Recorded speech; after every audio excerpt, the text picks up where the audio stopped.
وەکو خۆت گوتی ئاماژەت بۆدا کە ئەرشیفی دەیان ساڵەی پەروەردەی ئەو شارە لەو مۆزەخانەیە کۆکراوەتەوە کە لە کۆنترین خوێندنگە ئەو شارە کراوەتە مۆزەخانە. من بۆ گرتنی زانیاری لەبارەی ئەو کەلوپەلانەی کە لە مۆزەخانەی هەڵگیراون و چۆن دەپارێزرێن بەڕێوەبەری ئەو شوێنم لە مامۆستا ئومێد ئەنوەرم لە زانیاریمان لەبارەی مۆزەخانە پێدەدات. مامۆستا مێسڵاوتان لێ بێت بەیانتان باش ئەگەر باسی ئەو مۆزەخانەیەمان لێ بکەین ئەو مۆزەخانەیە لەکەیەوە دامەزراوە ئەو کەلوپەلانی ناوی چین کە لە مۆزەخانەی هەڵگیراوە. سوپاس بەیانی باش. دیارە مۆزەخانە و ئەرشیفی پەروەردەی هەولێر وەک یەکەم مۆزەخانەی پەروەردەی لەسەر ئاستی هەرێمی کوردستان و عێراق لە 19 ساڵی 2014 واتە 10 ساڵ پێشی ئێستا دەرگای کراوەتەوە.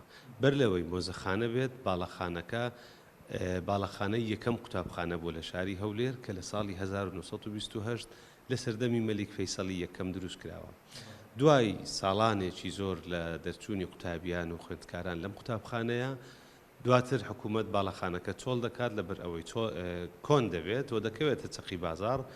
بۆیە دواتر بە بیرۆکەی مامۆستا ئیسماعیل بەرزنجی کە یەکێک بوو لە مامۆستایانی شاری هەولێر و ڕۆژنامەنووس وا دەخوازێت کە ئەو باڵەخانەیە ببێت با یەکەم مۆزەخانە. حکوومەتی هەرێم پاڵپشتی بیرۆکەکە دەکات لە 2014 تا ئێستا مۆزەخانەیە.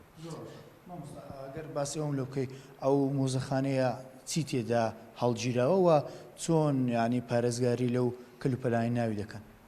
دیارە هەر مۆزەخانەیەک تایبەتمەندی خۆی هەیە. مۆزەخانەی پەروەردەیی وەک مۆزەخانە شارستانیەکان یاخود مۆزەخانەکانی تری جیهان نین. ئەوەی کە هەڵگیراوە مێژوو و یادەوەری و دیکۆمنتی قوتابی و مامۆستایانی ئەربیل ئولا و شاری هەولێرە. ئەوەی لە ناو هەر مێزێکدا دەیبینین چی مامۆستا بە یاخود قوتابی بێ بریتە لە ئەرشیفی یاخود ئەو فەرمانە با بڵێن فەرمیانەی کە لە ژیانی خۆیدا لە ژیانی مامۆستایەتی دەرچووە لە قەڵەمەکانی لە کتێبەکانی لە ئەرشیف و وێنەکانی هەر هەمووی هەڵگیراوە لێرە بۆ ئەوەی لە داهاتوودا بە نەوەکانمان بڵێن ئێمە بەشداریکارێکی باش بووینە لە ڕابردوودا لە پرۆسەی خوێندن چی لە عێراق و چی لە هەرێمی کوردستاندا.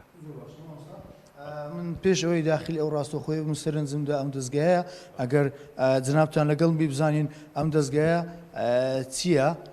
فیلم و دەستگای سینەمایی ینی لە خوێنگەکانی ساڵانی ڕابردوو فیلمی سینەمایی لە خوێنگەکان نمایش دەکران. ئەگەر بێ ئێرە لە هەشتاکانی سەدەی ڕابردوودا عێراق یەکەم وڵات دەبێت کە گرێبەستێک دەکات لەگەڵ وڵاتی یابان بۆ ئەوەی ئامێری سینەمای قوتابخانە بکرێت و چەند مامۆستایەکیش خول دەکەن بۆ ماوەیەکی زۆر ئەو خولە و دێنەوە خول بە مامۆستایانی تر دەکەن بۆ ئەوەی قوتابی یاخود خوێندکار بەر لەوەی بچێتە پۆل.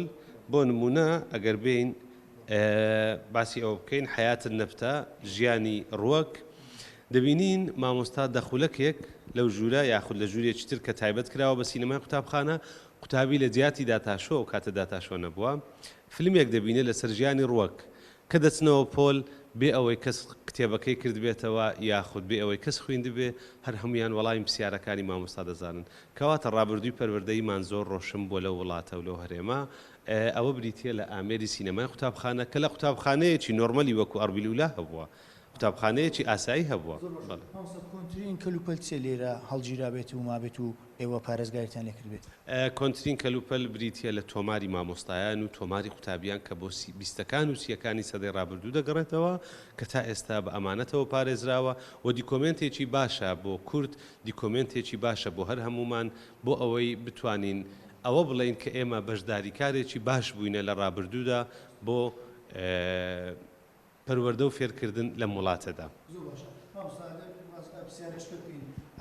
ینی چێن ئەوانەی کە سەردانی ئەو مۆزەخانەیە دەکەن هەموو کەسێک ئاساییە سەردانی بکە یاخود ینی بە تەنسیق و بە کۆنتاکتە لەگەڵ ئێوە کە سەردانی مۆزەخانەیە دەکەن؟ بێگومان جۆرا و جۆرن ئەوانەی کە سەردانی ئێرە دەکەن. ئێمە لە هەموو ڕۆژێک جگە لە ڕۆژانی هەینی و شەمە لە هەشتی بەیانی تا 2 نیوی دوای نیوەڕۆ مۆزەخانەکە کراوەتەوە ئاساییە بۆ هەرە هاوڵاتیە کە سەردانمان بکە و ئەوانەی ترکە دێن لە قوتابخانەکان و پەیمانگە و زانکۆکان بێگومان ئەوانە تەنسیق دەکەن لەگەڵمان بۆ ئەوەی ڕۆژی تایبەتیان بۆ دابنین هەروە ئەو بیانیانەی کە سەردانمان دەکەن لە ڕێگەی کۆنسولخانەکانەوە بەردەوام ڕۆژانە میوانانی باشوور و ناوەڕاستی عێراقمان هەن ساڵانە ئێمە لەگەڵ ساڵی نوێ ئەو داتایانە بڵاو دەکەینەوە کە ساڵانە چەند میوانمان هاتووە بۆ ساڵی پار بڵێ ئاماری ساڵی پارمان نزیکەی 5400 کەس هاتوون سەردانی ئەو مۆزەخانەیان کردووە بە خۆڕایش.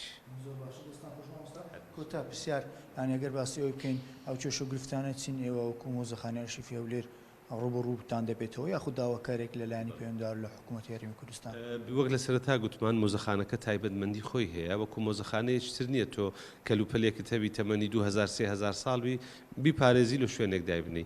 ئێرە بریتە لە مۆزەخانەی پەروەردەیی زۆربەی زۆری ئەو شتانە ئێمە مامەڵەی لەگەڵ دەکەین کاغەزە. کاغەزیش بێگومان دەزانین عمرێکی هەیە تەمەنێکی هەیە تێک دەچێت بۆیە ئێمە پێویستمان بە یەکەم جار بە خولی ڕاهێنان هەیە بۆ ئەوەی ئەو کارمەند و مۆزەفانەی کە لەگەڵمانن ئەم موچە خۆرانە بتوانن بزانن کە چۆن پارێزگاری لێ دەکەن. دوو هەمیان هەڵبژاردننی یاخود کەلوپەلی تایبەت بۆ ئەوەی مۆزەخانەکە بپارێزین و بتوانین لە داهاتوودا بەنەوەی داهاتووی پیشام بدەین. مامۆستا ئەنوەر بەڵێ ئاکام ئەوەی گوێبیستی بوون ئەمە ئەو زانیارانە بێخوا بڵێن گفتوگۆی بوو لەگەڵ بەڕێوەبەری ئەرشیف و مۆزەخانەی پەروەردەی هەولێر کە باسی لە ئەرشیفی پەروەردەی ئەم شارە کرد کە نزیکەی 100 ساڵ دەبێتن ئەرشیفی پەروەردەی ئەم شارە لەم مۆزەخانەیە کۆکراوەتەوە و پارێزراوە. بەڵێ گەیلان لەولێر سپاس بۆ تۆ میوانەکەت.